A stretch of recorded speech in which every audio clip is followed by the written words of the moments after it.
7, 6, 5, 4, 3, 2, 1, 0.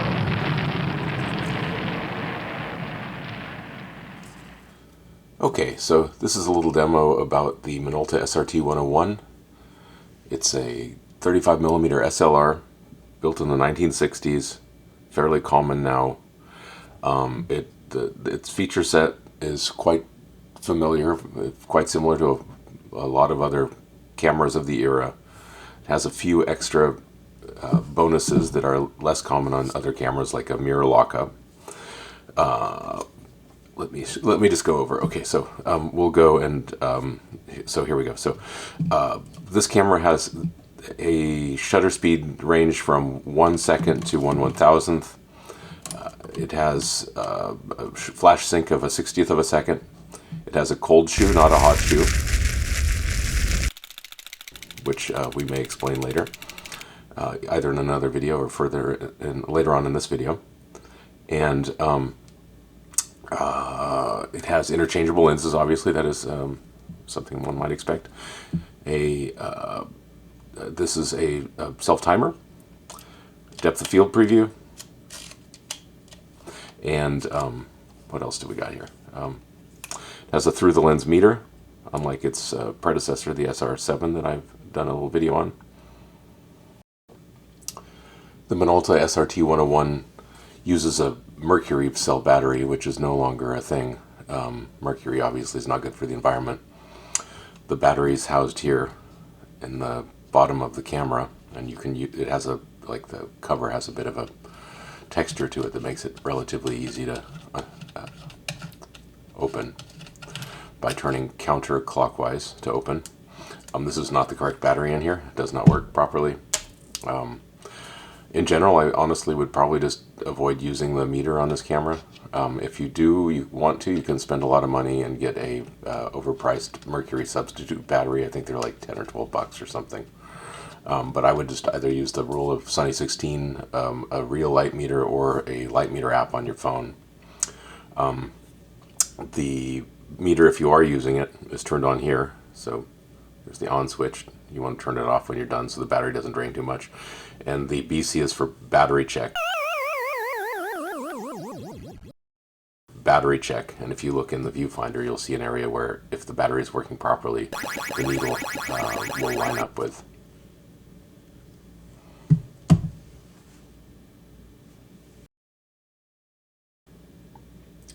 Loading the camera. The Minolta SRT-101 is a very typical camera in this regard, from this era. Typically how one would open the back is to lift up the film rewind knob. I'm not going to do it yet because there's something I want to show you first. And you just lift up and pull a little harder and the back will spring open. But before you do that, this is something I'd always recommend you try unless you're like super well versed in photography, and I've done this hundreds of times, or if you're using a camera where you can tell there's film in it simply by looking at the back. Some more modern cameras have a little window that will show you whether or not there's film in the camera. This does not. So what I would recommend you always do before you try to open the back of your camera is just turn the rewind lever a dozen times. Don't feel any resistance. Don't think there's any film in there. Then go ahead and open up the back. Of course, that's at your own risk. You still want to make sure that you don't have film in there. If you think there's some reason you might have film in there, it's possible. For example, when this wouldn't work is if you were to have so aggressively taken photos as to tear the film off the film cassette spool. And in that case, then you get no resistance as well. But in general, that is a great place to start. There's no film in this camera, I can tell you. So we're going to go ahead and lift up here. Then lift up a little bit more, and the back just opens up. We're looking at the back right now, so things to consider. One thing, this is a cloth focal plane shutter.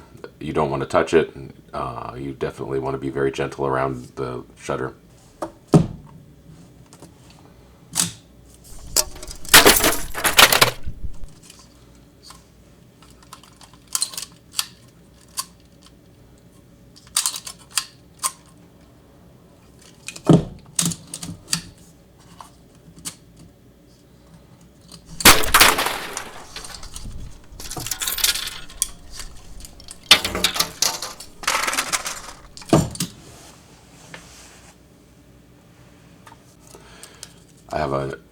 vintage roll of film I use for just testing cameras, just the loading for these videos. I don't use it for anything else. It's actually pretty brittle. It looks like it's falling apart. This film is older than I am, I think, and I'm 55 years old. Okay, so film cassette, drop it in here. You might have to lift the lever up a little bit, the rewind knob rather. Then push down. If the lever doesn't go flush with the top of the camera, which let me show you an example.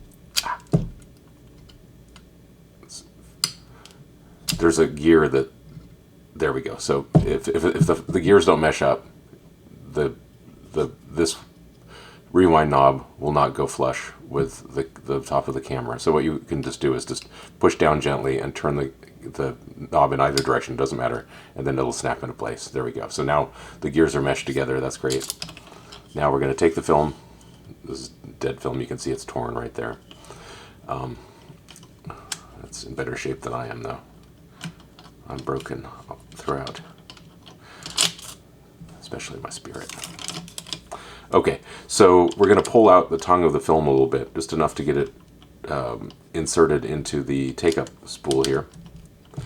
And with this camera, it has this little gray plastic bit, and there are multiple places where you can put the film. You can shove the tongue into any of these holes. That sounds maybe not appropriate, but in this case it is technically literally true. And so what we're going to do is just put the tongue in here, push it in as far as the tongue of the film as far as it'll go in, and then we want to just ensure that the sprockets line up with the sprocket holes. And we're going to move the film forward. If you have to, you can take a photo. Move forward gently. And our goal at this stage is we want to just advance just so far as to see the film wrap around itself on the take-up spool. Okay, so here we go. We're going to close the back of the camera now. Snap, closed. I'm going to leave this lever on the rewind knob up, because that's another trick to make sure you've loaded the film properly and that it's advancing each time you take a photo. What we're going to do is we're going to wind this rewind knob just gently until you feel tension. And if everything's working properly, when you advance the film, the rewind knob will move along with the advance. So it's working just fine. And in order to show you that, I apparently went a little too far on this. I went to frame number 2, so we wasted 1 frame of film. But there you go. That's how you load the camera. Okay, now I'm going to show you how to unload the camera. I'm going to take as many photos as it takes to finish up the roll. It'll be a short roll because I've used this for a bunch of demos before, and I just cut it down every once in a while when the tongue gets too ragged. So we're moving along nice and smoothly. Oh, all right, so I'm feeling some tension. I'm not comfortable moving any further. We're at the end of the roll. We're going to stop moving the advanced lever. Don't want to move it any further. We might tear the film off or damage the gearing of the camera. So at this stage, we go look at the back of the camera, press this button in, and then we're going to lift up this rewind lever and move the lever in the arrow, the direction of the arrow. So there's an arrow right here. It's going to move this. You can hear the film moving along. You're going to hear a click. There, that was the click. And that click is the sound of the film coming off this spool right here. So the tongue is still just sitting right here. In my case, what I would do is I would open the back. I'm confident in this, though. You might want to just hold off until you shot 100 rolls of film or something. But I'll open this up. And so the film, it made that sound when I was right here. So now I take the film out. And to ensure that I don't reuse the film and double expose it, I will either tear off the end, cut it off, or I might put some notes on here and just say, whatever, push 1, or high contrast development, or portrait shoot, or whatever. Just write notes on there.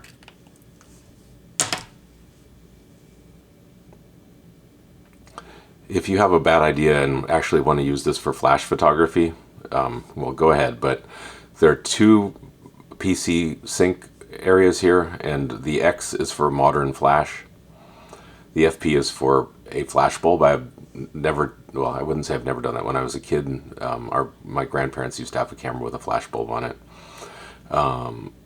But in any case, and realistically, if you have a PC sync cord and want to plug this into a flash, that's great.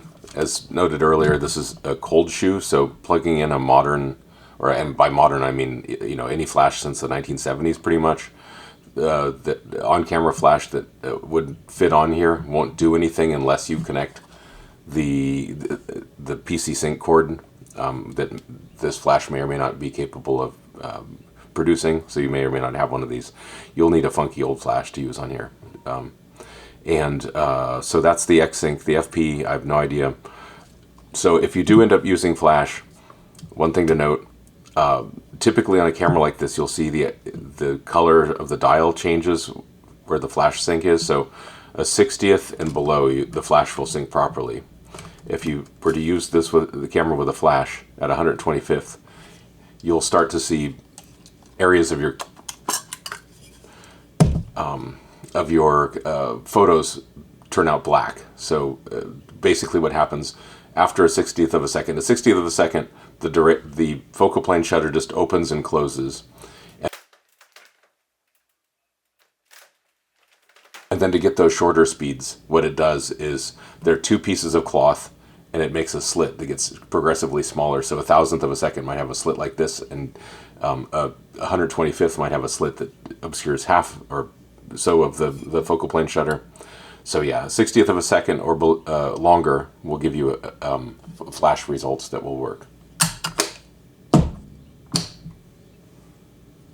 assuming that it actually works on this camera or the camera that you're using, you will want to set the ISO to the proper ISO. So here we go. So what you do is there is a collar around the shutter dial here, and as you turn, the collar stays in place. If you wanted to change the ISO, right now it's set to ISO 100. You lift up on this collar. I don't know if can this be seen here, and that will allow you to spin the ISO settings here. These ISO DIN or ASA DIN numbers do absolutely nothing. They're just helping you if you were back in 1960 and on vacation in Germany and bought a roll of film there. It would help you convert your ISO to DIN. But unless you have a time machine, that's not going to happen.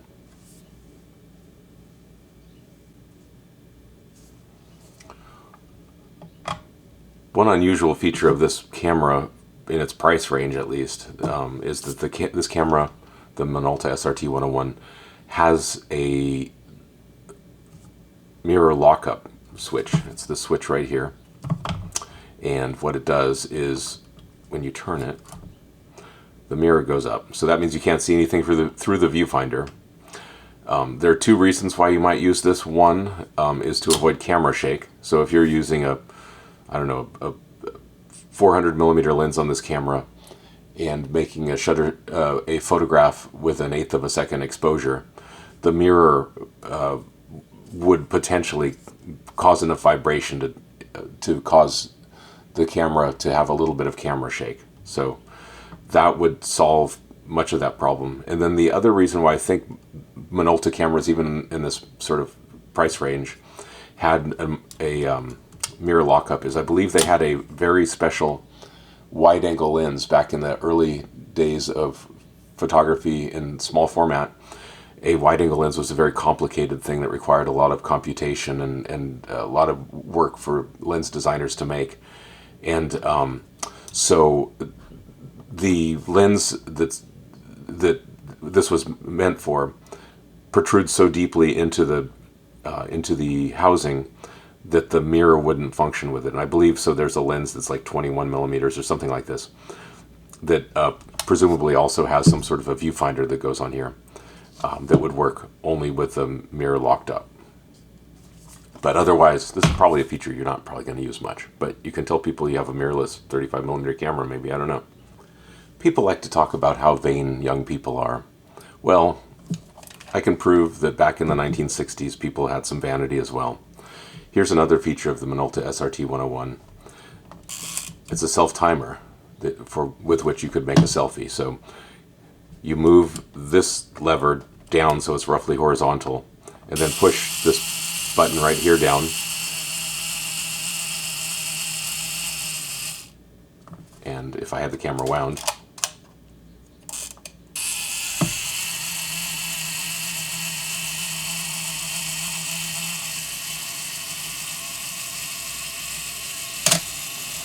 there you go. You have your selfie on Kodachrome or Tri-X or whatever. So give it a try. It's fun. Another feature on this camera that is worth noting, I don't think I use it much, but I know I don't use it at all, but I don't think I would use it much, is the depth of field preview button. It's this button right here. And what it does is it just closes the iris to whatever your working aperture is. So on the lens right now I have it set wide open, but if I stop all the way down, you can just see the aperture is completely closed down to f/16 now. And normally you wouldn't want to use that because you can barely see, for one. It's the image at f/16 is going to be extremely dark that you're looking at through the viewfinder. But also, it's just it's a feature that is relatively new, or it was a novel idea in the 1950s or whatever, when SLRs were starting to become a thing.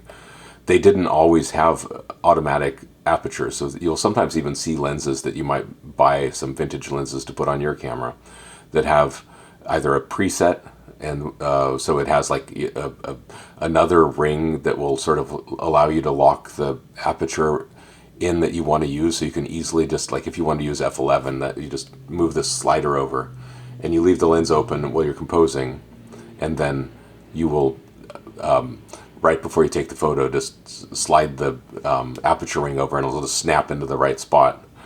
At some point the automatic aperture became a thing, and it is a beautiful thing, and basically that is something you want to use most of the time. But if you wanted to try to get an estimate of what the depth of field looked like, in theory this would work. By the way, this doesn't, so the depth of field preview does not work if the camera isn't wound. So if you press the depth of field preview button without the film winder in advanced, and see, now it closes, but now it doesn't. So if you're wondering why it doesn't work, that's why, or that's the most likely reason why. Or your camera's busted, who knows?